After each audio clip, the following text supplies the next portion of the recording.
ଆଜ୍ଞା ନମସ୍କାର, ମୁଁ ସାଲବେଗ ମଲ୍ଲିକ। ଆଜି ଆଉ ଏକ ନୂଆ ଭିଡ଼ିଓରେ ଆପଣମାନଙ୍କୁ ସ୍ୱାଗତ କରୁଛି। ମୁଁ ସାଲବେଗ ମଲ୍ଲିକ ଜେଡି ମୋ ଧାମ ଚ୍ୟାନେଲକୁ ଆପଣମାନଙ୍କୁ ସ୍ୱାଗତ। ଚାଲନ୍ତୁ ଜାଣିବା ଆଜି କିଛି ଓଡ଼ିଶା ବିଷୟରେ। ଆପଣମାନେ ନିହାତି ଜାଣିଥିବେ ଯେ ବିଜେପି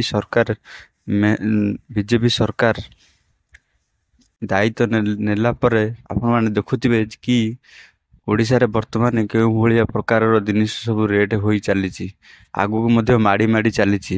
ଏସବୁ ଜିନିଷ ରେଟ୍ ହେବାର କାରଣ କ'ଣ ଆପଣମାନେ ଜାଣନ୍ତି କି? ନବୀନ ବାବୁ ଗଲା ପରେ ଜିନିଷ ଏତେ ରେଟ୍ ହେଇଯାଇଛି ଯେ ମୁଣ୍ଡ ଖରାପ। ଯାହାଫଳରେ କି ଗୋଟେ ଗରିବ ଲୋକ କିଣିକିରି କିଛି ସାମାନ ଖାଇବା ପାଇଁ ତାକୁ ଡର ମାଡ଼ୁଛି। ସେ ପକେଟରେ ପଇସା ଆଣିଲା ବେଳେ ପକେଟରେ ପଇସା ନାହିଁ। ଜଣେ ଲୋକ କେମିତି ଚଳିବ? ଏମିତି ଏମିତି ଯଦି ଜିନିଷପତ୍ର ରେଟ୍ ହେବ, ଗୋଟେ ଲୋକ କେମିତି ଚଳିବ?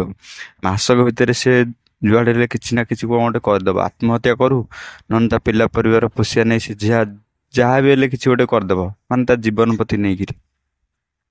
ଆଜି ମୁଁ ଏତିକି କହୁଛି ଯେ ଓଡ଼ିଶାରେ ଏତେ ଜୋର ବର୍ତ୍ତମାନ ରେଟ୍ ମାଡ଼ି ଚାଲିଛି ଯେ ଜଣେ ବ୍ୟକ୍ତି କିଣିକିରି ଖାଇବା ପାଇଁ ଅସମ୍ଭବ, ମାନେ କିଛି କହି ହେଉନି ସେ ବିଷୟରେ।